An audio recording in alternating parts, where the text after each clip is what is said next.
Habang nagkukwentuhan ang dalawa, naglakad si Granfell sa ibaba ng pader ng kastilyo, looking effortlessly cool. Habang naglalakad, nakatanggap siya ng mensahe mula sa landlord.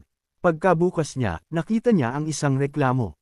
Young man, nirentahan ko sa iyo ang bahay na ito dahil sa tapat, tahimik, at malinis mong pamumuhay. Pero ngayon, wasak na ang lugar. Anong gagawin mo tungkol dito? Sa pagkakita sa pagkadismaya ng landlord, kalmadong sumagot si Granfell, kasalanan ko dahil sa paggamit ng walang kontrol na kapangyarihan ng padalos-dalos.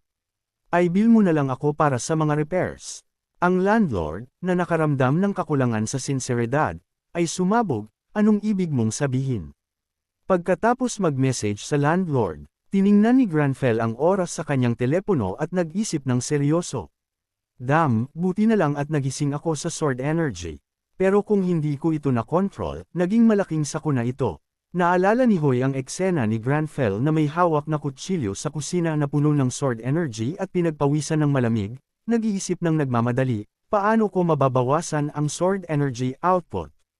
Naalala na ang blood pool ni Granfell ay bumagsak ng mabilis na nagdulot ng pagkakahiga niya sa loob ng 6 na araw mula sa paggamit ng sword energy, wala nang magawa si Hoy kundi sumigaw sa kawalan ng pag-asa. Ang endurance ay bumababa sa real time.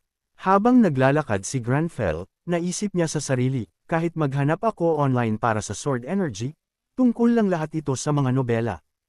Una sa lahat, nagulat ako nang makarating sa User Island, pero hindi ko man lang alam kung talagang tinuruan ako ni Harwan ng sword energy.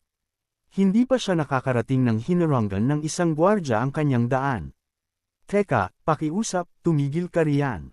Natigilan si Granfell sa pagkabigla at nagtanong, ha? Pagkatapos ay ipinaliwanag ng gwardya, sa kasalukuyan, nagpapagaling pa ang kaharian. Hindi pinapayagan ang pagpasok. Hiningi niya ang mga papeles. Mayroon ka bang patunay ng user citizenship o isang opisyal na entry permit? Kalmadong sumagot si Granfell, wala ako. Sa loob-loob niya, namangha siya. Nag-set up na sila ng isang nakakagulat na dissenting sistema.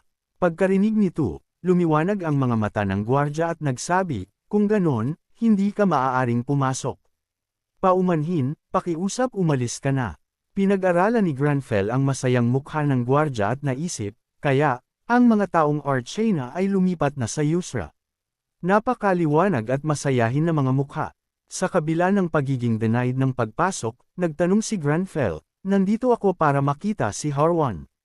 Wala ba talagang paraan? Sa pagkarinig sa pangalan ng Kingsguard, nagulat ang gwardya at kinumpirma, ha? Ang ibig mong sabihin ay si Harwan Kingsguard. Ang ekspresyon ng gwardya ay agad na nagbago sa isa ng paghamak habang nagsalita siya ng mapagmataas. Dahil siya ay isang taong may mataas na ranggo. Naramdaman ni Granfell ang pag-irita, naisip niya, medyo nakakainis, ha? Gayunpaman, sinubukan pa rin niyang kumbansihin ang gwardya. Kung gayon, maaari mo bang ipasa ang isang mensahe kay Haron o Hakuna? Bago pa niya matapos, sumigaw ang gwardya, na tinatanggihan siya. Talagang hindi, nakakatawa ka, sino ka sa tingin mo? Casual na tinatawag ang pangalan ng Kingsguard o ng kanyang kamahalan. Akala mo ba na ang pagkukunwaring malapit ay makakalabas ka sa sitwasyong ito? Akala mo ba na iilan lang ang nakilala kong adventurer na tulad mo? Sinasabi mong ikaw ay isang benefactor ng kanyang kamahalan, si Li Hoy, anong biro? Habang malakas pa ring pinapuna ng gwardya si Granfell, biglang dumating si Hakuna, kumakaway ng masaya. Lord Hoyol, nagulat sa friendly na ugali ni Hakona, tanging mahinang, lang ang nasagot ni Granfell at tumawag pabalik, Hakuna. Napatingin ang gwardya kay Granfell, nagsisimulang magpanik. Isang system notification ang lumabas, na nagpapakita ng relasyon ni Granfell sa Yusra Kingdom, na ikinanginig ng gwardya sa gulat. Sa labas, nanatiling kalmado si Granfell. Ngunit sa loob, namangha si Hoy sa notification. May effect ka lang dahil sa alam mo ang pangalan. Si Hakuna, na nakarating sa kanya, ay mahigpit na hinawakan ang kanyang kamay. Aking benefactor, nandito ka ba sa Yusra para sa personal na dahilan? Sumagot si Granfell, nandito ako para kausapin si Harkon, ngunit mukhang kailangan ko ng permit.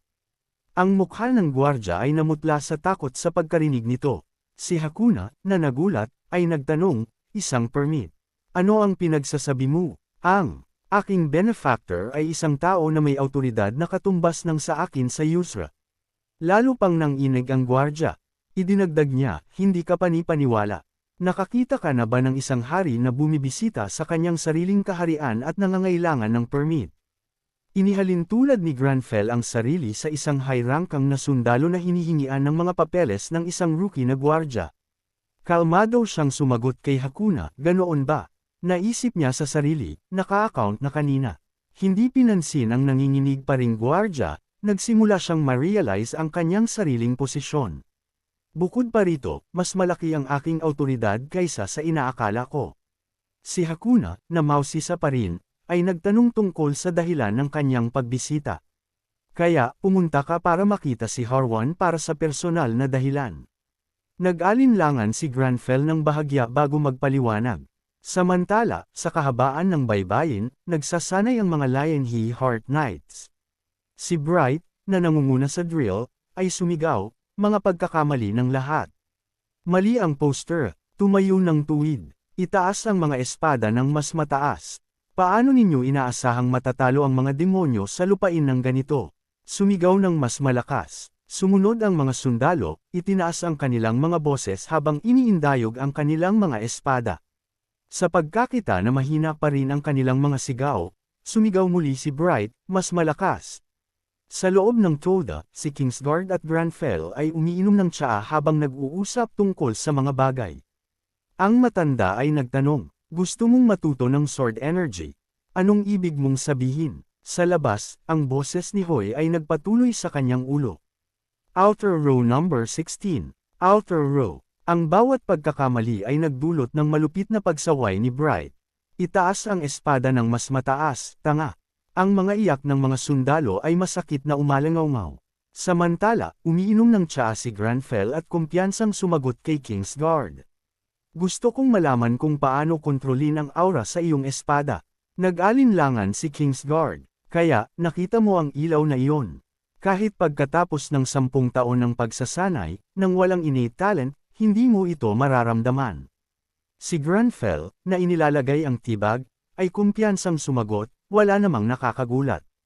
Si Hoy, na napansin ang kay-abangan ni Granfell, ay bahagyang nag-alala, walang pagpapakumbaba.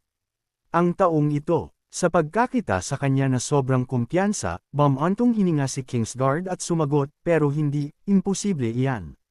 Kahit ang isang sanay na swordsman ay hindi lang basta-basta matututo ng sword energy. At hindi ka naman isang mage, di ba?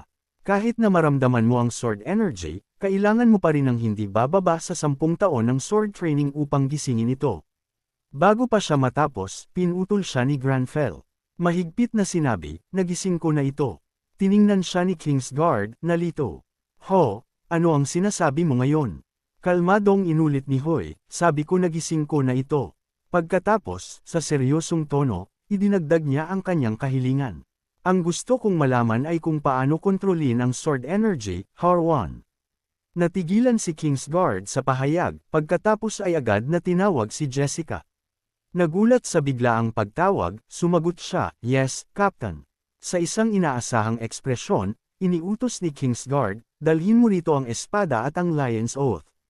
Nag-alinlangan si Bright sandali pagkatapos matanggap ang utos. Pagkatapos ay sumagot, opo, Kapitan. Naintindihan. Samantala, kalmadong umiinom ng tsaa si Hoy. Makalipas ang ilang sandali, isang malaking batong tablet na hugis leon ang dinala sa harapan niya at pinanood ng mga Lionheart Knights. Kumunat ang noo ni Hyle sa pag-aalala. Ano ito? Isang piraso ng metal. Naguluhan si Lawrence sa tablet at tinanong si Bright ang Lion's Oath. Bakit? Naguguluhan. Sumagot siya, hindi ko alam. Paano ko malalaman ang intensyon ng kapitan? Ipinagmamalaki ni Kingsguard, ang pader na bakal na ito ay tinatawag na Lion's Oath, isang relic na ipinasa sa mga henerasyon ng mga Lionheart Knights. Ito ay gawa sa isang metal na tinatawag na bakal, na wala sa ibang lugar sa mundo. Ang tigas nito ay katumbas ng isang ganap na hindi masisirang panunumpa. Isa sa mga marka ng espada sa mukha ng leon ay ginawa ng mismong unang kapitan, at ang isa pa ay ang markang ginawa ko sa sarili ko. Bahagyang nagulat si Granfell sa paliwanag na ito. Pagkatapos ay itinaas ni Kingsguard ang kanyang espada at nagtanong, "Well, hi." Iniabot niya ang espada patungo sa kanya, nag-i-issue ng isang hamon. Kung kaya mo talagang gisingin ang sword energy, subukan mong maging master ng ikatlong marka. Tiningnan ni Granfell ang espada sa kamay ni Kingsguard. Nakaramdam ng kakaiba. Sa pagkakita nito, agad na nagprotesta si Lauren. "Kapitan, paano mo hahayaan ang isang outsider?" Bago pa siya matapos, pinigilan siya ni Bright, "Huwag kang makialam." Walang paraan na susubukan ito ng isang adventurer maliban na lang kung handa na siya. Kahit na gusto pa ring magprotesta ni Lauren sa espada ng kapitan, ngumiti lang si Granfell ng tahimik. Sinabi niya kay Kingsguard, "Hindi ko kayang hawakan ang espada na iyan." Nagulat ang dalawa sa kanyang sagot. Sa kanilang isip, ang tatlo ay nagtaka, ano ang plano niya? Pilit siyang ngumiti at tumanggi, "Hindi ko kayang hawakan ang espada na iyan." Sa kanyang puso, alam niya ang totoong dahilan. "Ang level ko ay masyado pang mababa." Pinanood siya ng tatlo nang may pag-uusisa habang si Granfell ay naglakad lang patungo sa Lionheart Training Sword Rack, pumili ng isa, at nagsabi, "Sa halip, ipahiram mo sa akin ang espada na ito." Isang notification ang lumabas, "Training Sword of the Lionheart Knights. Level limit 200. Hinawakan ni Granfell ang espada at tumayo sa harap ng slab ng bakal. Ang sword energy ay sumabog. Napakalaki at nakakabigla, na ikinagulat ni na Lauren at Bright. Isang training sword lang. Hindi man lang dapat makaligtas ang talam sa isang strike laban sa welded metal plate na iyon. Nanlaki ang mga mata ni Kingsguard sa sword energy na inilabas ni Granfell. Ang mga knight ay natulala sa hindi paniniwala. Imposible. Ang espada na iyan ay laruan lang ng bata, gayunpaman kaya niyang mag-release ng sword energy mula dito. Sa kabila ng pagiging effortlessly cool, sa isip ni Granfell, naisip niya, ang laruan ng batang ito ay sobrang bigat. Ang parehong kamay ni Granfell ay nanginginig habang itinaas niya ang espada, nagliliyab sa sword energy. Nagpanik siya. "Oh gods, ano ang nangyayari? Hindi ko ito makontrol." Sa kanyang isip, sumigaw si Hoy habang ang kanyang kamay ay inindayog ang espada pababa laban sa slab ng bakal, na naging sanhi ng pag-crack nito. Pinanood ni na Lauren at Bright sa matinding gulat, bukas ang bibig. Nagtapos si Granfell na may pagiging kalmado, nagsabi, "Sapat na ba iyan?" Samantala, ang kanyang kaluluwa ay halos sumisigaw para sa tulong habang ang kanyang dugo ay mabilis na naubos. "Iligtas mo ako." Ngumiti si Kingsguard bilang pag-aproba sa kanya. "Hoy, talagang hindi mo ako nabigo sa pag-ulat. Ngayon ay mas curious pa ako tungkol sa iyong potensyal." Sa pagbilang sa training session, tiningnan niya ang nanginginig na mga kamay ni Granfell, nagkamali sa pagbasa ng sitwasyon. Mukhang excited siya na matuto ng bagong kaalaman. Pagkatapos ay tinawag ang dalawang instructor, sinabi niya, "Sige, Jessica Inek, siya ay magta-training kasama kayo." Habang nanginginig pa rin ang kanyang mga kamay, mabilis na sumagot sina Bright at Lauren, na intindihan. Ipinaliwanag ni Kingsguard kay Granfell, "Well, magsisimula tayo sa mga basics ng espada." Sina Jessica at Inek ay parehong outstanding swordsman at mga eksperto sa sword aura. Kaya, unang-una, sanayin mo ang iyong katawan kasama nila. Hindi ka dapat gumamit ng espada maliban na lang kung pinapayagan. Sa pagkarinig nito, naramdaman ni Granfell na ang mga luha ng tuwa ay lumabas. Naiintindihan niya eksakto ang kailangan ko. Si Harwan ay ang pinakamagaling. Kalmado siyang sumagot, "Gawin natin." Ang training session ay nagpatuloy sa kanyang partisipasyon. Napanood siya ni Lauren ng may pag-iisip. Siya ay isang mage na gustong matuto ng swordsmanship. Gayunpaman, pabor sa kanya ang kapitan at tinanggihan niya ang espada ng kapitan na nagpapakita ng respeto sa awtoridad. Tahimik na gumawa si Granfell ng sarili niyang desisyon. "Kung ganun, kahit na ayaw ko, kailangan kong maging maayos." Ipinakilala ni Bright ang sarili.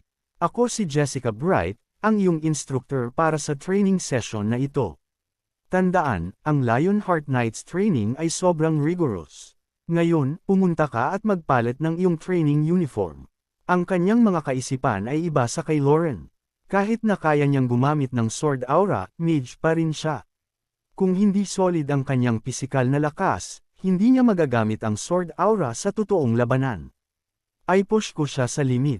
Mage man o hindi, ngunit sa pagkakita sa well-built na katawan ni Granfell, kinagat ni Bright ang kanyang labi, lumunok ng malalim at tiningnan siya ng may pagnanasa. Wow, ang mga muscles na iyon. Purong perpekto, hindi nakakagulat na nababaliw ang mga babae. Napansin ni Lauren at inasar si Jessica. Narinig ko ba na lumunok ka ng malalim? Sinubukan ni Bright na pigilan ang sarili at sumagot. Tama na ang usapan. Magsimula na tayo sa training. Ang pinaka-fundamental na bagay sa swordsmanship ay kung paano mo hawakan ang espada. Habang nagpapakita siya, itinaas ang espada, inutusan niya, lahat, i-extend ang inyong mga espada. Sa pag-oobserba sa poster ng sundalo, kinurek ni Lauren ang mga individual na pagkakamali. Napakalayo mo sa unahan. Ilagay ang iyong kaliwang kamay sa iyong bewang ng bahagyang pasulong. Sumigaw si Bright ng mga instruksyon. Hawakan ng mahigpit ang iyong hinlalaki. Huwag ituro ang iyong kanang paa palabas. Nagpatuloy siya sa paggabay sa mga sundalo. Ang kanang kamay lang ay maglalabas ng puwersa kapag umaatake. Lahat ay gumawa ng isang tuwid na paghiwa pababa. Tahimik na namangha si Lauren. Masigasig siya, di ba? Sinunod ni Granfell ang kanyang gabay, nagtaka sa sarili, paano hawakan ni Haron ang espada? Mabilis, tumpak, malakas na pressure.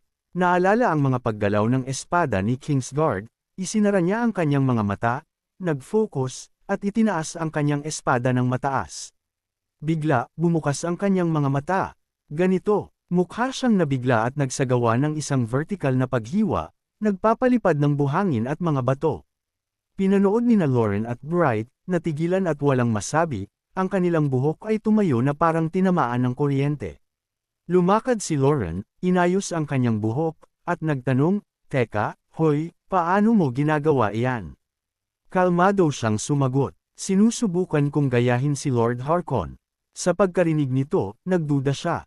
Gayahin, kalokohan. Iyan ay ang sword technique ni Harkon, ang ultimate level na pinagsisikapan ng bawat Lionheart Knight. Iyan ang naisip ni Bright habang naaalala ang teknik ni Kingsguard. Ngunit pagkatapos ng pag-oobserba sa kanya, naging alanganin siya. Gayunpaman, kaya niyang perpektong gayahin ito pagkatapos lang makita ng ilang beses. Sa ganyang kalaking sword aura, akala ko ay isang medyo hindi pangkaraniwang mage lang siya. Ngunit wala pa akong nakitang henyo na tulad niya. Mula sa malayo, naobserbahan ni Kingsguard ang lahat at tumango. Siya ay talagang isang prodigy na kayang lampasan. Ako, anong laking sayang na ang ganyang tao ay isang mage. Sa pagmamalaki, nagpasya siya, kailangan kong gabayan si Hoy ng maayos upang hindi siya solohin ng mga mage authorities. Pagkatapos ay lumapit si Hakuna, tumatawag, Kapitan Hurricane. Sa pagkarinig sa boses, sumagot si Kingsguard, nang may paggalang, kamahalan. Inobserbahan ni Hakuna ang eksena at nagsabi, narinig ko na ang aking benefactor ay gustong matuto ng swordsmanship, kaya pumunta ako para makita.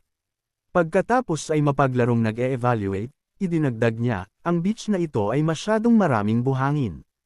Natatakot ako na baka maapektuhan ang kalusugan ng aking benefactor.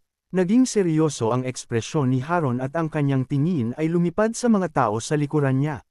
Nagulat, agad silang kumuha ng mga wallis at nagmamadaling sinimulang linisin ang bawat butil ng buhangin sa kanyang utos. Takot na baka magkasakit si Hoy. Walang isang butil na matitira. Wallisin ang lahat. Nagpatuloy si Hakuna ng casual. Gayun din, ang sikat ng araw dito ay matindi. Nagtataka ako kung baka mahimatay ang aking benefactor sa init. Si Harwan, na nakaramdam ng pagiging seryoso, ay nagbigay sa kanila ng nakamamatay na tingin. Natakot, lahat ay sumunod sa kanyang mga utos at nagdala ng mga puno mula sa kagubatan patungo sa beach upang lumikha ng lilam para kay Hoy. Nagtrabaho sila ng walang pagod, bawat isa ay may dalang isang malaking puno ng sigla, nagsasagawa ng gawain. Pagkatapos, pinuri ni Haron si Hakuna ng buong puso. Na-consider mo ang bawat detalye para sa training ngayon. Tunay na isang nagniningning na halimbawa para sa lahat. Masaya, ngumiti si Hakuna. Ganoon ba? Si Harwan, na puno ng awtoridad, ay idinagdag. Hindi ako makapaniwala na ang iyong kamahalan ay labis na nag-aalala. Bilang kapitan ng mga knight, hindi ako maaaring tumayo lang ng walang ginagawa. Jessica Inap. Sa kanilang mga pangalan, Ang dalawa ay sumagot ng sabay-sabay. Naintindihan. Nalito, ngumiti si Hakuna at inalis ang kanyang armor. Mukhang masyado akong maraming libreng oras. Sasali na rin ako sa training. Huwag kayong mag-alala dahil superior ninyo ako. Tretuhin ninyo ako na parang sinumang trainee. Si Inek, na pinagpapawisan sa takot, ay nag-alangan. Ano? Sabi lang ng kapitan, ano? Ang mukha ni Jessica ay nagpakita ng parehong antas ng pressure. Sinubukan niyang pigilan siya. Kapitan, kumalma ka. Mga trainees, kailangan nating sundin ang mga instruction mula sa trainee.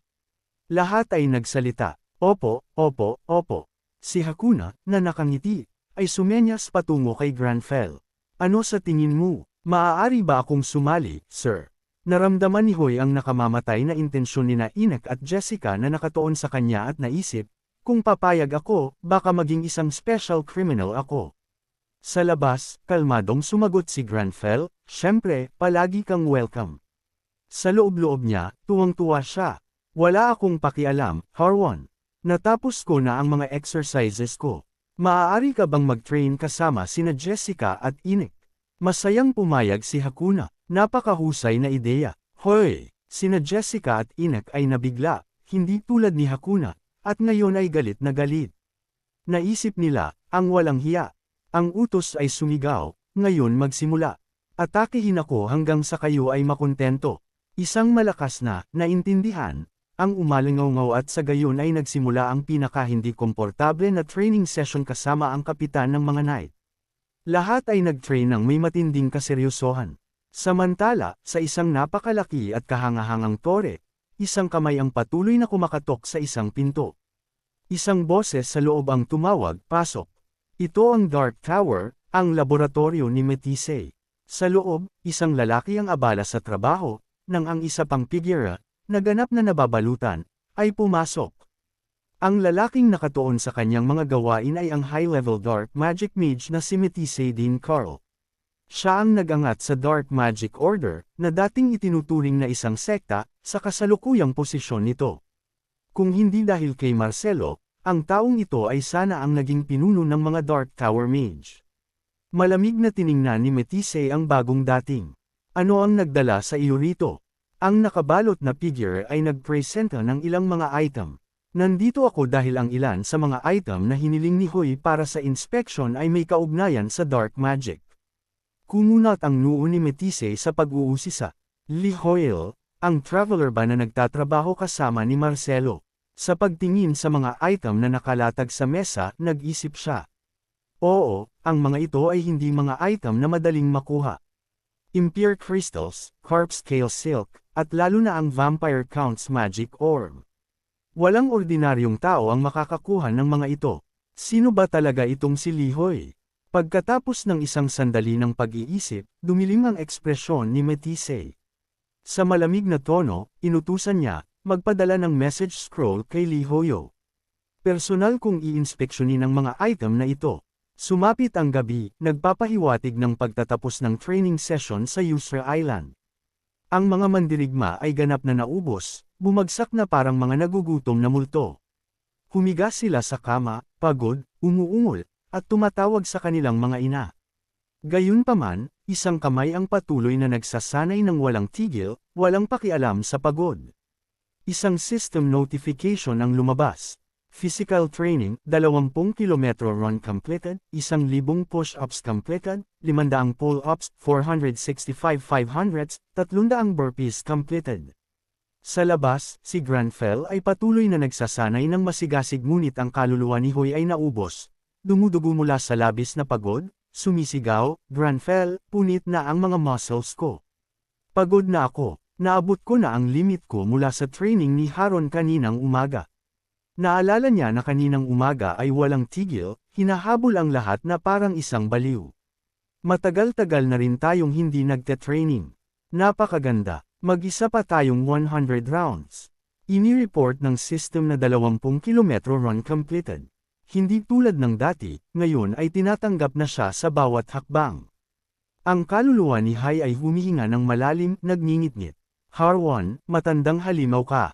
Bigyan mo na ako ng pahinga. Pagkatapos ay nagpakita ang system ng isang reward. You have trained beyond the limit, meeting all conditions. You will receive a reward. Nagulat ang kaluluwa ni Hyle.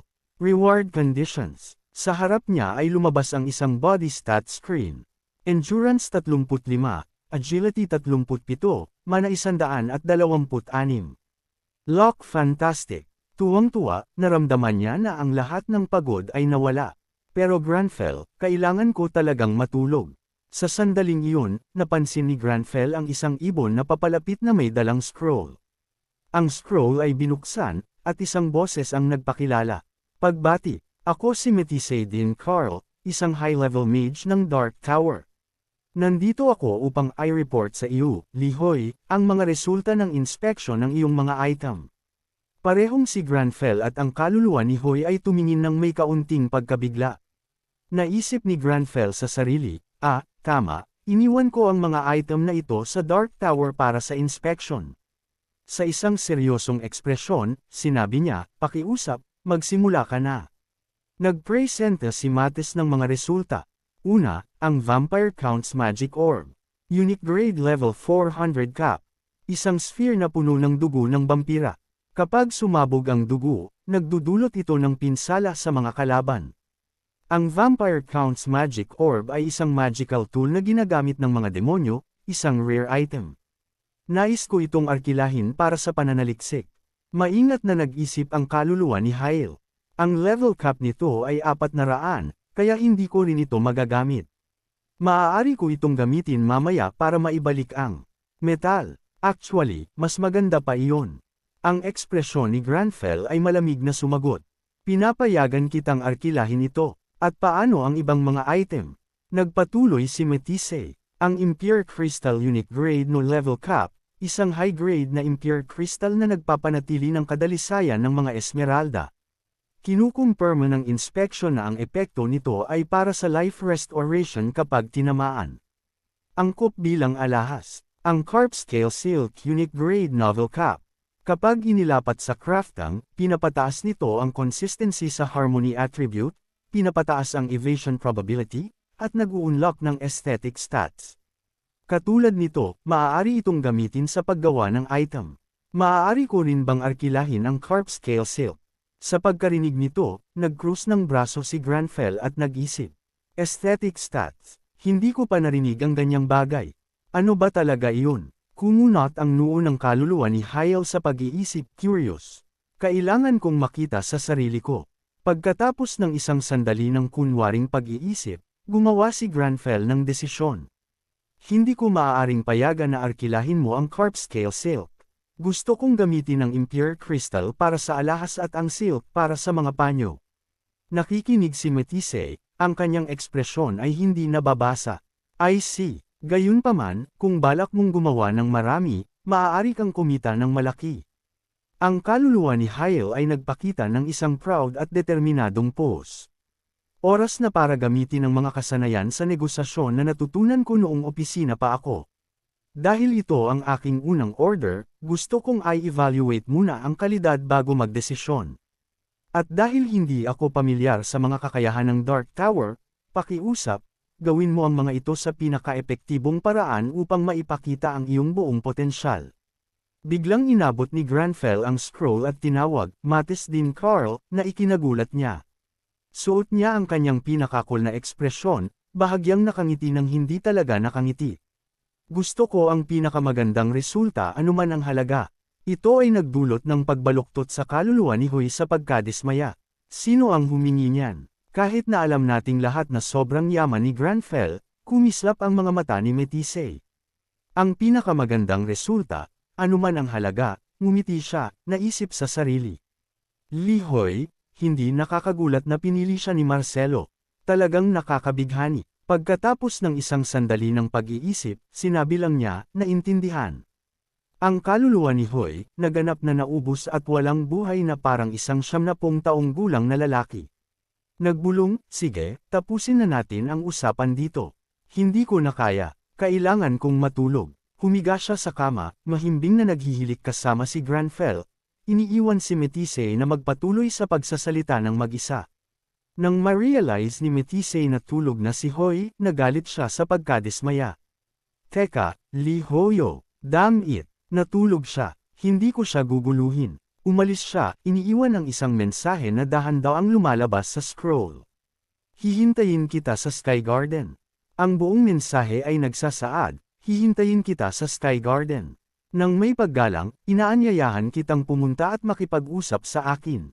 Ang high-level mage ng Dark Towers Dark Magic Faction. Sa madaling araw sa User Island, habang ang lahat ay natutulog pa, isang figure ang makikita na masigasig na tumatakbo sa tabing dagat. Siya si Granfell. Natapos niya ang kanyang body training exercises ng may pambihirang kasanayan. Sumigaw si Hoy sa loob.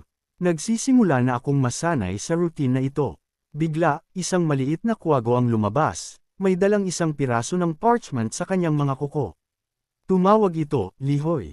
Ang papel ay may isang mukhang parang tao, at nagsalita ng may pagmamadali.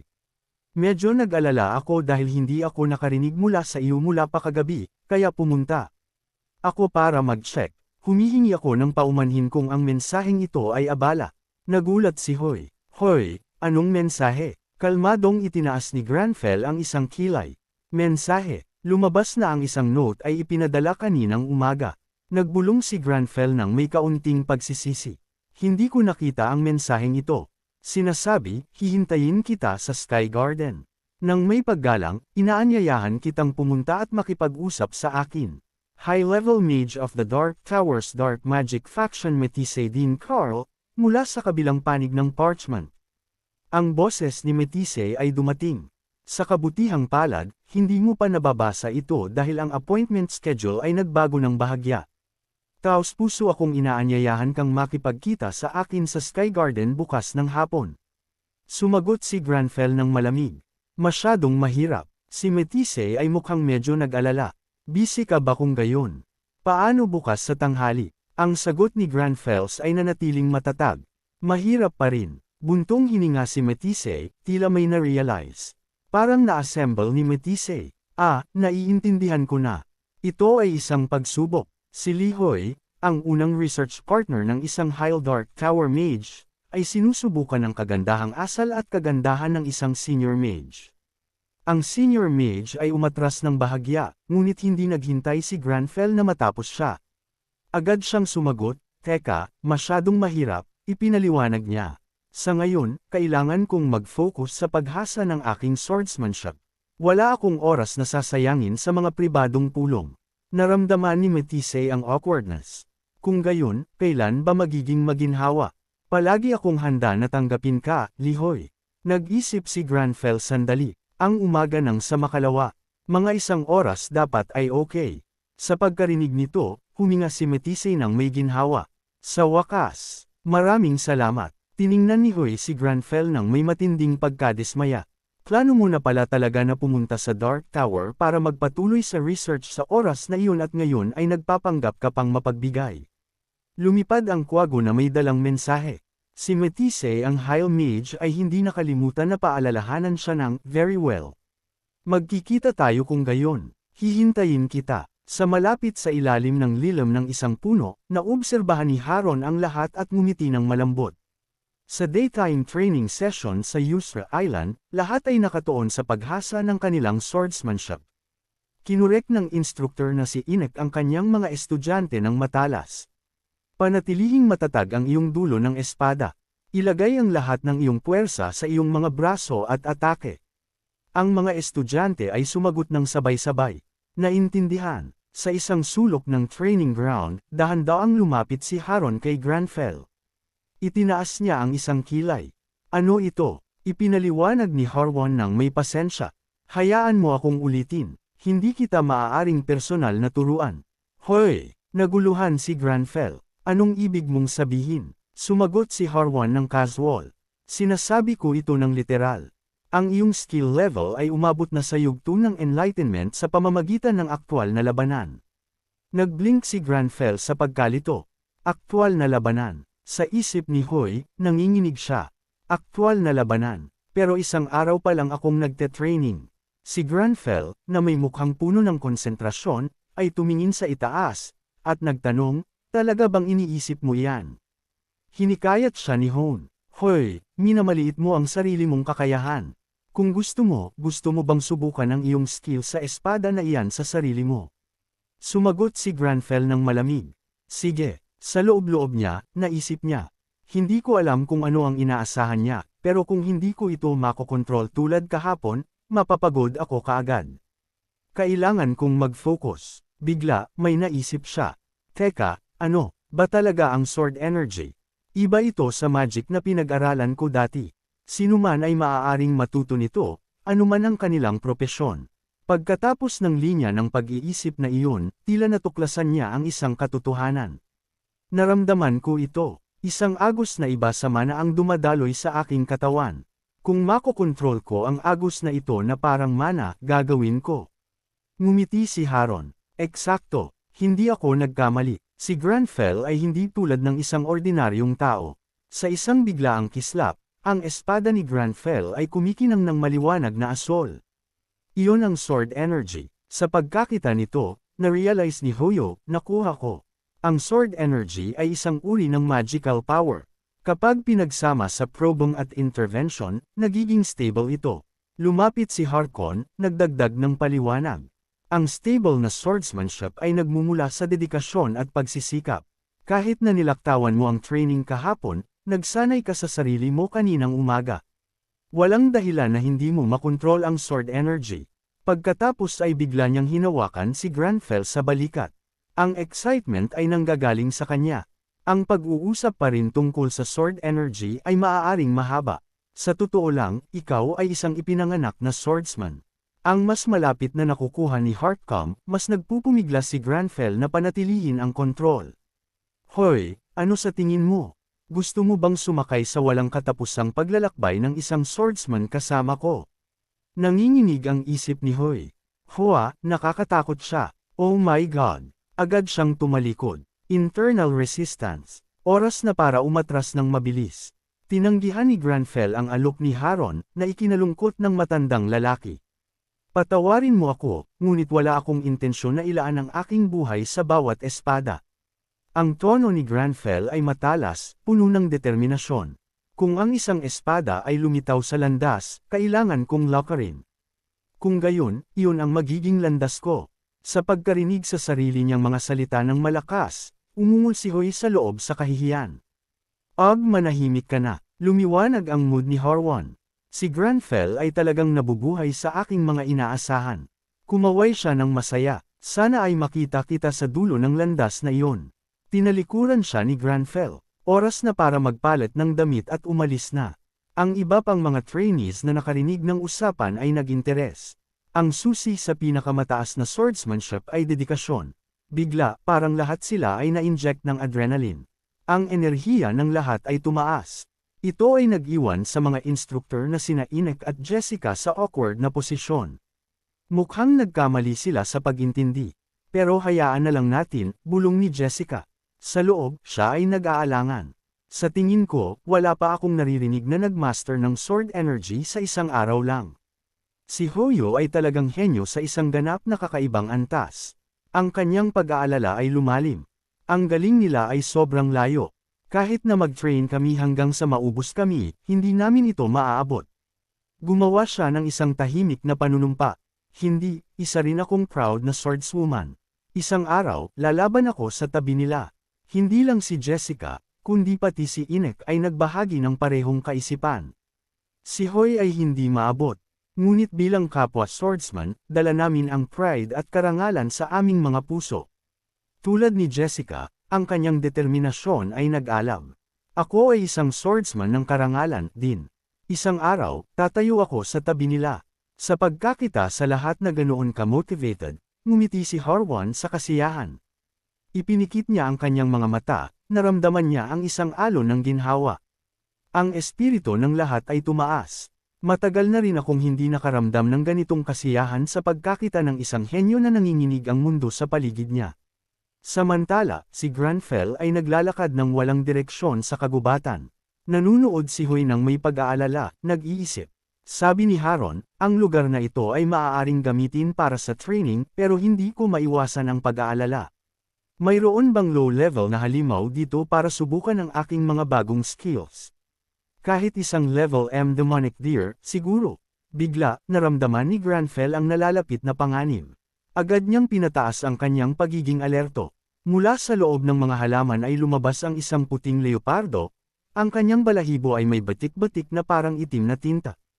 Ang kanyang mga mata ay kumikinang sa isang nakamamatay na gutom. Ito ay isang platinum leopard, level 300.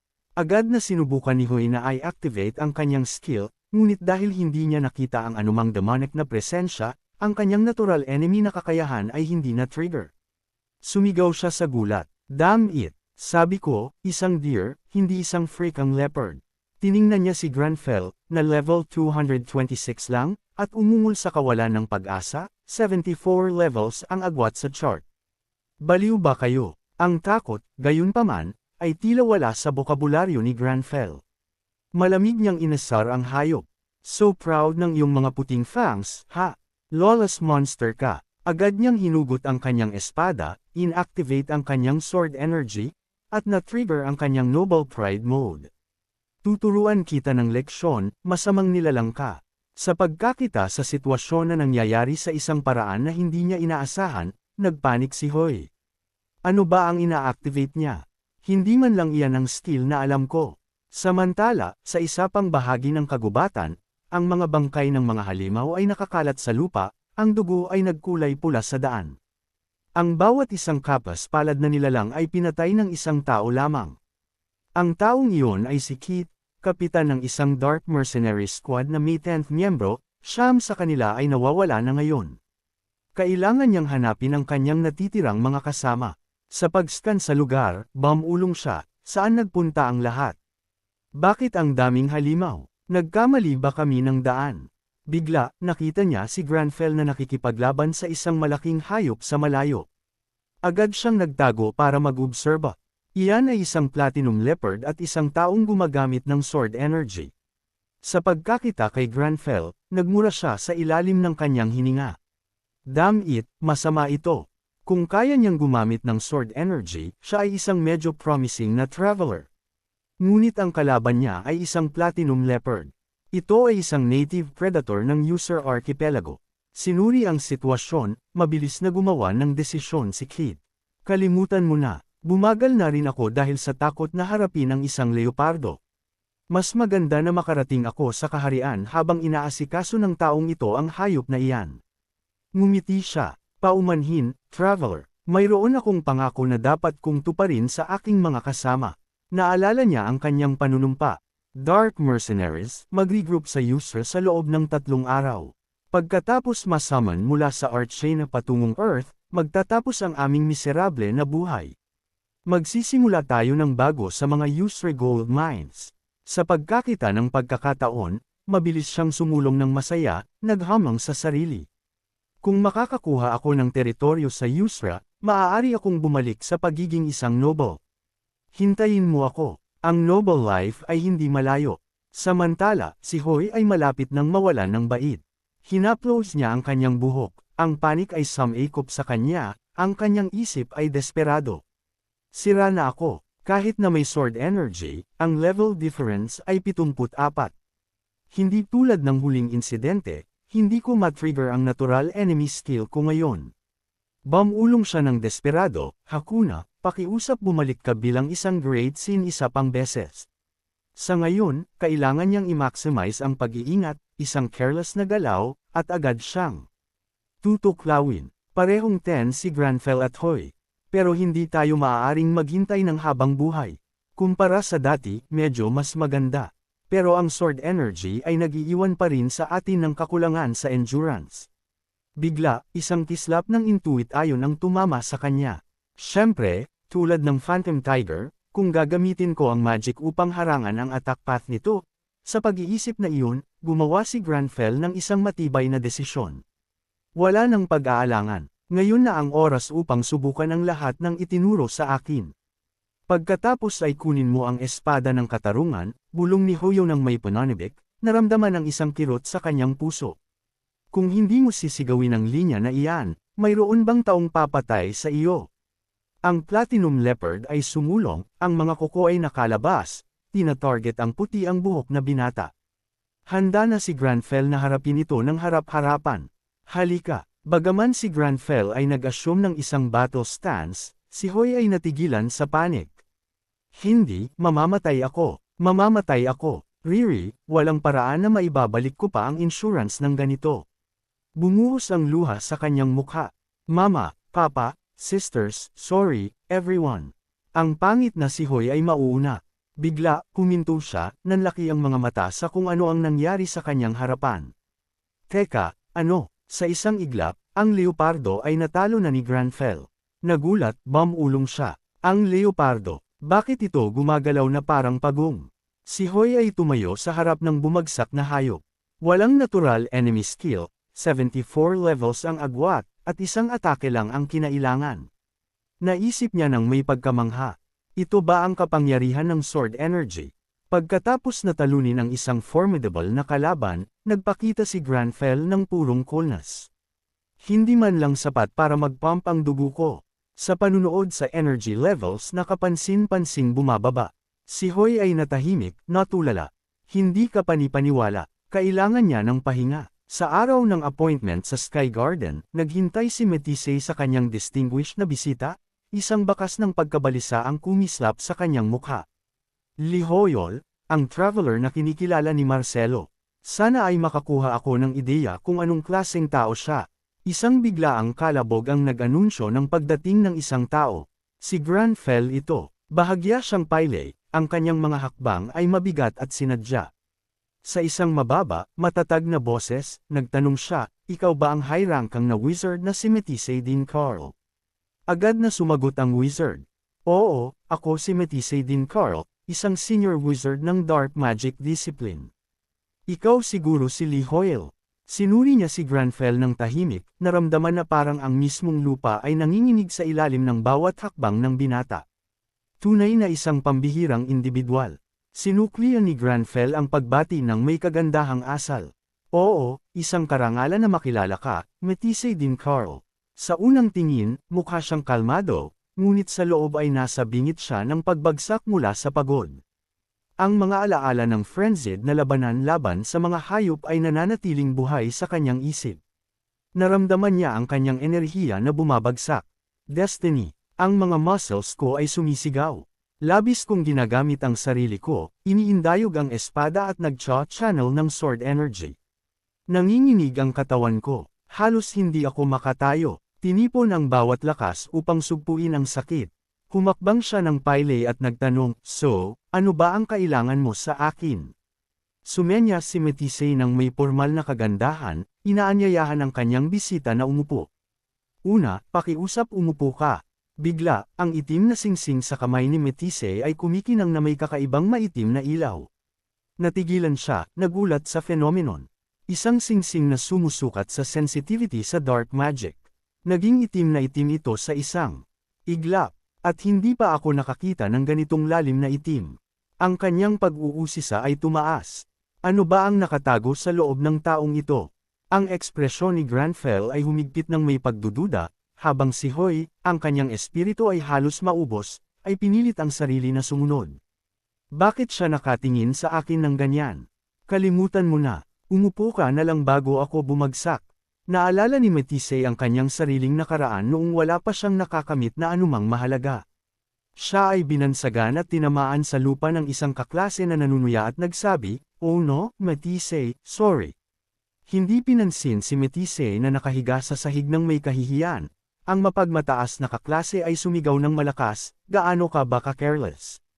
Huwag mong sabihin na sisirain mo ang lahat ng mga mahalagang materyales na iyon. At bakit ka nahuhumaling sa ganyang mga crude na sumpa? Kahit ang aso ko ay kayang gumamit ng spell na iyan. Stupid magic." Gayunpaman, hindi natinag si Metisay. Gumawa siya ng isang matatag na desisyon.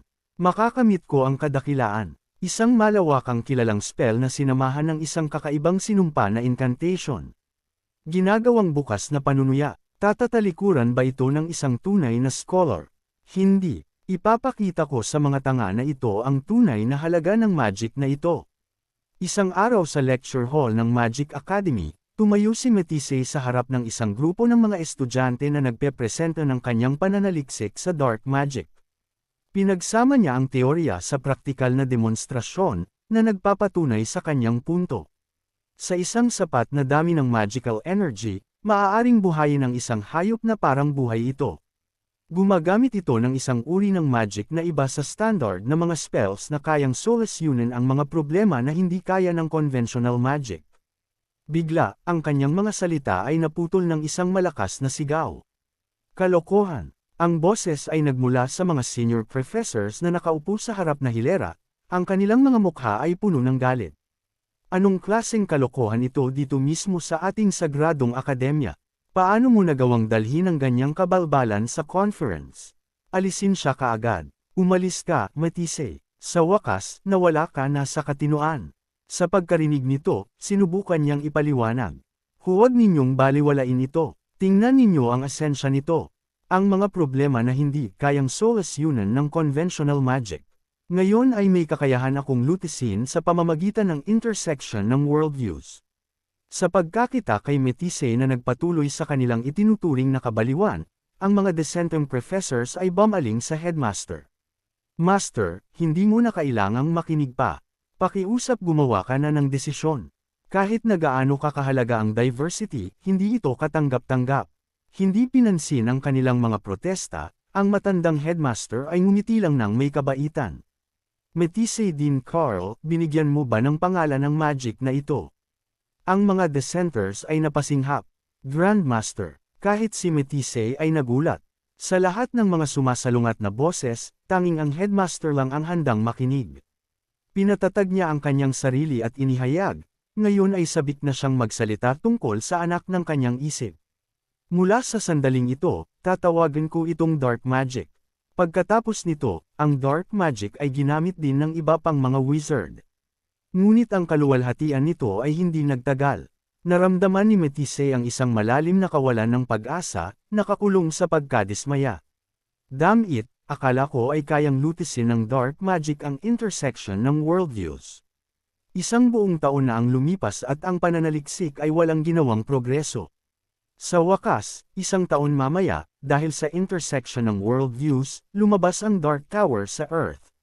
Sa pagkakita sa nagbabagong sitwasyon, tila umabot si Matisse sa isang dead end. Nais niya ng pagbabago, ng isang breakthrough.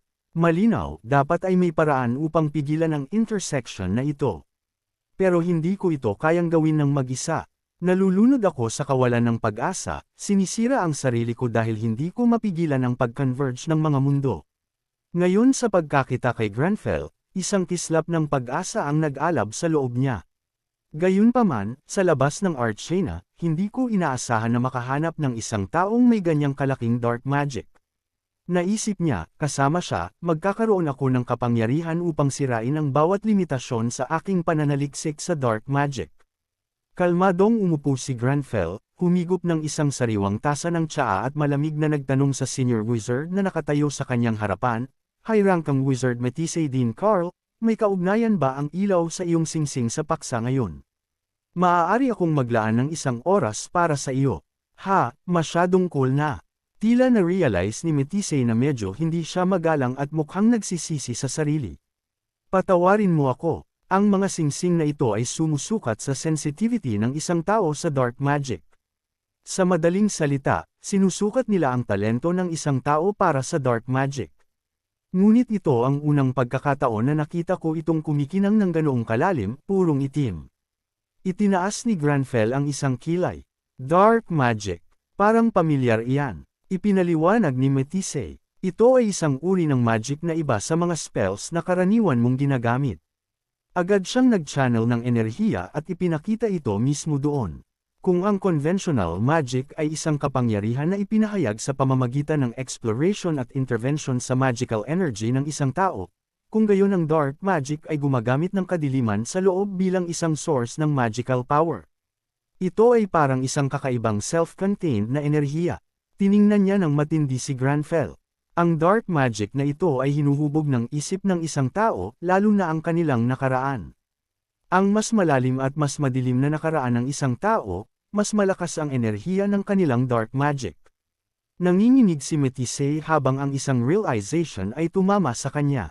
Pero kung ganoon ka ka-attune sa dark magic, ang nakaraan ni Hoy, hindi ko man lang maisip. Nag-isip si Granfell. Ang kadiliman sa loob ng kanyang nakaraan. Sumigaw si Hoy sa alarma.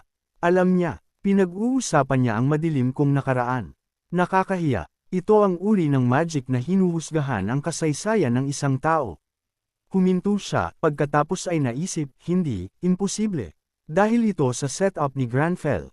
Ang mga kaisipan ni Hyle ay kumislap ng sandali, ngunit ang pakiramdam, habang ang pagdaragdag ni Granfell ay naging hindi kanais-nais, kumunat ang noo niya sa unang pagkikita, naghuhukay sa nakaraan ng isang tao. Ganoon ba ang pag-uugali mo? Naramdaman ni Metise ang pagkakasala at nagpadala ng isang mabilis na paghingi ng paumanhin. Patawarin mo ako, masyado akong walang respeto. Sa pamamagitan ng aking carelessness, kumilos ako ng padalos-dalos. Nagmungkahi siya, i-report ko ito sa aking mga superiors at sa Council of Elders upang makatanggap ng formal na disciplinary action. Nanatiling tahimik si Granfell sandali. Pagkatapos ay nakakagulat, tinanggap niya ang paghingi ng paumanhin ni Metise, na ikinagulat ng wizard. Tinatanggap ko ang iyong paghingi ng paumanhin. Ngumiti siya ng bahagya. Ang espiritu ng pananaliksik ay tunay na birtud ng isang tunay na scholar. Hindi ko hinahamak ang isang scholar na ganoon ka-devoted sa dark magic. Natigilan si Metise. Ito ang unang pagkakataon na may nagsabi ng ganoon sa kanya. Bukod pa rito, ang matinding interes ni Granfell sa dark magic ay ikinagulat din niya. Ang pag-uusisa ni Granfell ay tumaas. Pero kung ang dark magic ay gumagamit ng isang iba't ibang uri ng magical power kaysa sa conventional na mga spells, magagamit ko ba ang dark magic kahit na maubos ang mana ko? Sa pagkarinig niyan, hindi na napigilan ni Metise ang kanyang excitement at hinawakan si Granfell sa mga balikat. Interesado ka sa dark magic? Kung gayon, gusto mo bang samahan ako sa landas ng pananaliksik sa magic na ito? Sa isang sandali, hindi alam ni Granfell kung ano ang sasabihin. Ang pakiramdam na ito, ang sitwasyon na ito. Teka, nakita ko na ang eksena na ito sa isang lugar bago. Sa nakaraan, si Harwan ay nagtanong sa kanya ng isang katulad na bagay. Nais mo bang sumali sa akin sa walang katapusang paglalakbay ng isang swordsman? Bigla, isang notification ang nagkumpirma sa kanyang progreso. The number of senior wizards persuaded has reached Sham. Ito ay ganap na hindi inaasahan. Ang bilang ng mga wizard na kumikilala sa akin ay mula 8 hanggang 9. Maaari kaya si Metise? Agad na bumaling at umalis si Granfell. Ang oras ko ay tapos na. Makikipag-ugnayan ako sa iyo mamaya. Sa loob, huminga ng maluwag si Hoy. Sige, mission accomplished. Umalis na tayo rito. Kung mananatili pa tayo ng matagal, baka makulong tayo sa tore. Sa pagkarinig nito, hindi pinilit ni Metise na pigilan siya. Nagpahayag siya ng kanyang pasasalamat. Salamat, Lihoy. Sa pagbalik sa Dark Tower sa study ni Lihoy, patuloy na nagtatrabaho si Granfell nang walang tigil. Hindi pa rin siya nagpapahinga. Habang si Hoy ay ganap na naubos, at kailangan ko pa ring magbahagi ng katawan sa kanya. Kara-rating lang, at nagbubukas na siya ng mga libro para magbasa. Nakakapagod ito. Bigla, nakatanggap si Hoy ng isang bagong mensahe mula sa iba pang senior wizards. Lahat sila ay ninais na magpahayag ng goodwill at tanggapin siya sa Dark Tower. Ang misyon na makuha ang senior wizards ay kumpleto. Agad na nag-perk up si Hoy. Lahat ng senior wizards ay kinikilala ako. Tunay, mayroon akong impluensya. Isang system notification ang lumabas. You will receive a reward. In addition, your relationship and influence within the Dark Tower have increased significantly, and new features within the Dark Tower have been unlocked. Hindi na napigilan ni Hyo ang kanyang excitement. Ang Dark Tower na may impluensya sa isang pambansang antas at ngayon ang aking mga relasyon at impluensya dito ay lumaki ng husto. Pagkatapos ng Kingdom ng Yusra, ang Dark Tower ay nasa ilalim din ng aking kontrol. Malamig na itinapon ni Granfell ang mensahe sa basurahan. Anong pagkakaiba ang ginagawa niyan? Ito ay nagpaalab kay Hoy. Hindi ba kayo dalawa ay maaaring maging masaya ng sabay? Siya ay nag-curious tungkol sa bagong reward. By the way, ano ang ibig sabihin na ang mga bagong features ay na-unlock? Sa pagtingin sa information panel, natigilan si Hoy. Ha! Ito ay nasa news broadcast. Nag-report si Bayana, ang First Nation mula sa Archena ay pumasok sa real world. Ang investment sa Kingdom ng Yusra ay lumampas pa sa aming mga inaasahan. Parehong ang Shining at Berserker Guilds ay nagbubuhos ng mga resources sa Yusra. Mga eksperto, ano sa tingin ninyo ang development na ito? Ang bihasang eksperto ay nagkomento, iyan ay talagang isang matalinong desisyon na may mata sa hinaharap. Maaari ko itong buod na ganoon. Sa katunayan, ang hinaharap na iyon ay hindi pa ganoong kalayo sa inaakala ng isang tao. Sa sandaling iyon, pinapanood ni Gayan at Taman ang balita ng magkasama. Narinig nila ang komentaryo ng eksperto. Nag-remark si Gian, hindi ba ang Shining ay umakyat na mula sa ika-5 pwesto patungo sa ika-3 sa guild rankings? Tumingin si Tamine sa kanyang nakatatandang kapatid para sa kanyang opinyon. Ano sa tingin mo, Chieman? Nag-isip si Kilman sandali. Ano ang masasabi ko? Ang tanging naiisip ko lang ay kung paano ibabalik ang lahat ng ginawa ni Lee Hoyo. Tumango si Tamine sa pag-agree.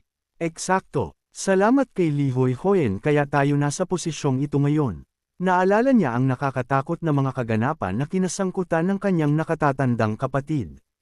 Kung hindi dahil sa tulong ni Lee Hoy, hindi man lang nakaupo ang kapatid ko dito ngayon.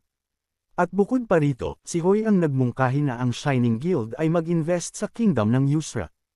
Ang mga mata ni Tamine ay nag-scan sa patuloy na nag-update na balita na halos ganap na umiikot sa Kingdom ng Yusra at Granfell. Oo, tungkol lang kay Lee Hoy ang pinag-uusapan nila. Seryoso siyang nagsalita, kung gayon. Tatapusin ko ang misyon ng pagpapanumbalik ng Kingdom ng Yusra tulad ng inaasahan ni Hoy sa atin. Kuya, hindi tayo maaaring magkulang. Sa pagkakita na ang kanyang nakatatandang kapatid ay medyo distracted, pinapaalalahanan niya ito. Si Kilman ay nakatuon ng matindi sa broadcast. Kahit na ang Shining Guild ay umakyat mula sa ika-5 patungo sa ika-3, natiyak na magandang balita, ang komentaryo ay nagsasabi na ang Shining ay hindi nakikipagtulungan sa Mythology Guild. Ang komento na iyon ay tila nagpapagulo sa kanya. Napansin din ni Tamine ang kakaiba. Ano ngayon? Ang mga bastos na iyan sa mythology ay sinusubukan na naman na maghasik ng kaguluhan. Hindi ba sapat na ang paglalaro sa media? Sumang-ayon si Shellman. Eksakto, ang mga maruruming trick ng mythology ay hindi bago, ngunit sa pagkakataong ito ay sinusubukan nilang ay impluwensyahan ang mismong parliament. Nagtaka si Tamine, kahit ang mga miyembro ng parliament ay hindi masyadong makakagawa. Gayunpaman, kahit na nakikipagkumpetensya ang mythology para sa una o ika-2 pwesto sa business world, hindi ba sobrang hirap na ay impluwensyahan ang parliament gamit lang ang pera? Sumagot si Kilman, eksakto. Sa pagkakataong ito, baka mas malaki pa ito kaysa sa inaasahan ng sinuman. Siya ay lubos na nalito. Pero paano nagawang makarating ng Mythology Guild sa parliament ng ganito kalayo? Sa ibang lugar, isang gintong badge ang kumikinang ng maliwanag. Sa kasamaang palad, ito ay nakakabit sa lepel ng isang lalaking bumubula ang bibig, ang kanyang buhay ay hindi sigurado. Kakaibang purple na enerhiya ang dumadaloy sa kanyang matabang katawan. Sa kabilang panig ng purple na aura na iyon ay isang magandang dalaga. Siya ang pinuno ng Mythology Guild na si Bake Yuzel. Hinawakan ni Yizil ang kanyang telepono at tinawag ang kanyang sekretarya. Sa kabilang dulo, sumagot si Sekretarya Kim, "Yes, Ma'am." Nagpatuloy siya, "I cancel ang lahat ng appointments para bukas." Nagulat ang sekretarya, "Excuse me, ma'am." Sinubukan ng sekretarya na magpaliwanag, ngunit bukas ay nakatakda kang makipagkita kay Senator Choi. Nanatiling tahimik si Yuzel. Sa kanyang telepono, lumabas ang larawan ni Granfell. Sa pagkakita na hindi sumasagot ang kanyang boss, na-realize ng sekretarya na hindi na niya maimpluwensyahan ang desisyon ni Yil. Naintindihan. Magpapadala ba ako ng mensahe kay Mr. Choi? Dinilaan ni Yizil ang kanyang mga labi, nag-blink minsan, at ang kanyang buhok ay nag-transform sa isang nakamamanghang platinum na kulay. Sa parehong oras, 2 eleganteng demonic horns ang lumabas sa tuktok ng kanyang ulo. Ngumiti siya ng mapang-akit at nagsalita, "Kailangan kong pumunta sa kingdom ng Yusra. May gusto akong makilala." Like, comment, share, and subscribe naman dyan mga ito go. Maraming salamat po.